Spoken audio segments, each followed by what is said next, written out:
Olá!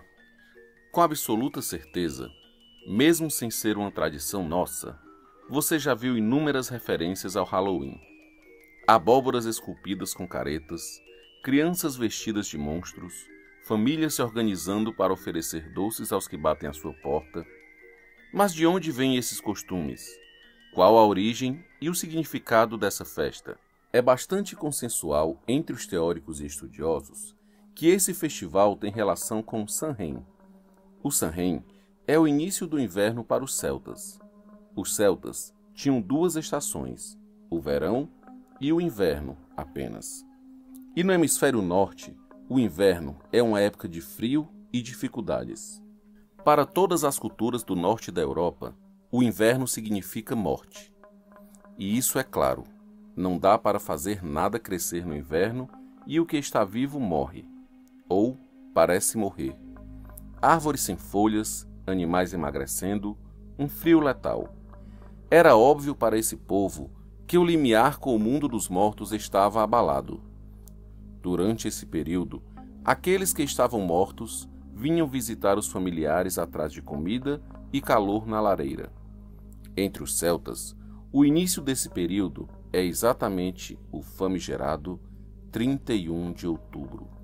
Receber os mortos era complicado e demandava todo um cuidado. Cuidado esse que se tornou nas tradições típicas que nós vemos nos filmes e seriados que retratam esta data em vários países do hemisfério norte. Os doces oferecidos àqueles que batem à sua porta é um dos elementos mais importantes. Nessa noite, os mortos estão vagando pela terra em busca de conforto e comida. E como já vimos no vídeo que explica a origem do luto, agradar os mortos era uma preocupação muito grande entre os vivos. Na época dos celtas, além de colocarem altares com comida, colocava-se algumas cestas com comidas nas estradas para que as almas errantes não ficassem desamparadas. A relação com os ancestrais é importante e nenhuma família quer que seus mortos fiquem perdidos. Velas e iluminação são providenciadas para que fique fácil guiá-los de volta aos seus parentes para poder compartilhar dessa experiência. Os seus ancestrais mortos ganhavam contornos de protetores que deveriam ajudar os vivos, se fossem homenageados e tratados com respeito. Juntos com os espíritos ancestrais, buscando suas casas, havia outros tipos de entidades à solta se aproveitando do momento para também interagir no mundo dos vivos. Pequenos espíritos que buscam pregar peças nos vivos. Entidades que podem ser designadas como duendes ou leprechauns. Não havia um consenso sobre o que era cada um, que deveriam ser enganados. As pessoas se disfarçavam de mortos para enganá-los. E a cultura das crianças vestidas de monstrinhos, buscando doces em troca de não fazer brincadeiras com os vivos, vem dessa herança.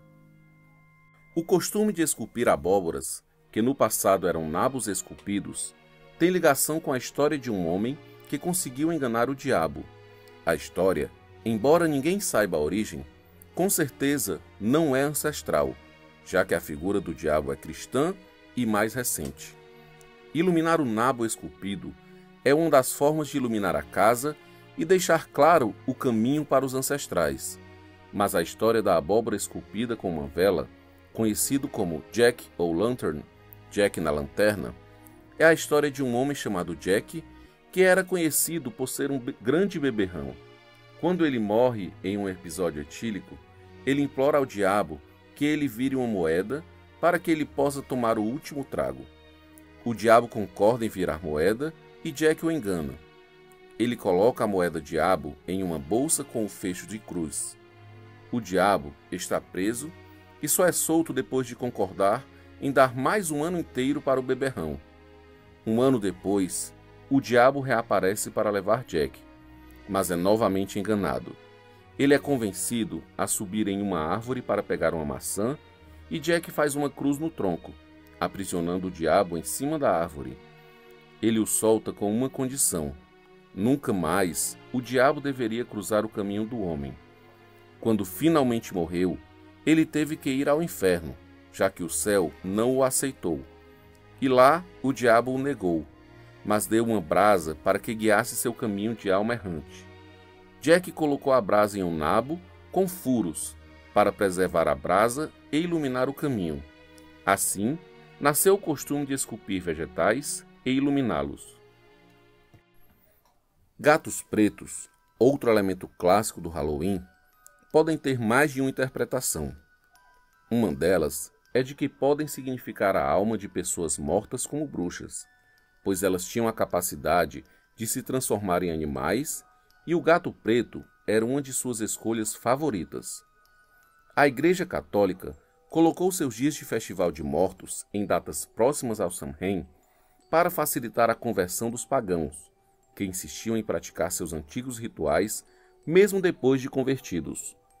Uma prática comum era tentar ressignificar alguns elementos pagãos.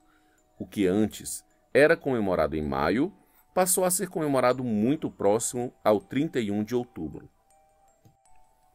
Outra prática comum no inverno, mas muito mais violento, era o modo como os povos germânicos encaravam esse período, o Yule. Esse festival ocorria nos últimos dias do mês de dezembro até os primeiros dias do mês de janeiro. Marcava o começo do inverno nesses países, um período muito duro e penoso para as regiões muito ao norte de onde viviam. O solstício de inverno é o dia do ano onde o Sol atinge a maior distância angular em relação a uma região. Existe solstício de inverno no norte do globo, por volta do dia 21 de dezembro, e no sul do globo, por volta de 21 de junho. Esse fato trazia verdadeiro temor para os povos antigos. A fonte de calor, luz e vida estava distante e dava lugar a um período de escassez e frio. Os povos germânicos pagãos, dos quais os escandinavos foram os últimos a se converter, possuíam a cultura de comemorar um festival em homenagem aos seus principais deuses na época. O festival de Yule era uma comemoração aos deuses mais importantes no panteão germânico. Mas mais do que isso, visava também homenagear um fenômeno pagão antigo e temido, a caçada selvagem. A caçada selvagem, caçada aterrorizante, ou mesmo exército de Odin, era um fenômeno macabro do inverno. Uma horda de caçadores espectrais, montados em cavalos negros e acompanhados de cães com olhos hediondos, varriam as florestas, fazendo enorme barulho ao tocar seus chifres de guerra. Esse evento fazia parte da cultura germânica em que, durante o inverno, o mundo dos mortos e o mundo dos vivos ficava aterrorizantemente próximo. Mais do que honrar os deuses, era necessário acalmar os mortos. Os germânicos bebiam e festejavam como se não houvesse amanhã. Até haveria um amanhã para a maioria deles, mas seria um dia duro de inverno que seria seguido por vários dias iguais ou piores. Era necessário garantir que os deuses fossem complacentes. Era necessário acalmar os mortos, cujo mundo se aproximava nesse período. E era necessário se despedir dos períodos de bonança e se adaptar aos meses de dureza. Obrigado por nos assistir e não deixe de seguir o nosso canal. Para dar aquela força, deixe o seu like, aperte o sininho e ative as notificações. Confira os vídeos anteriores. Nós nos vemos na próxima.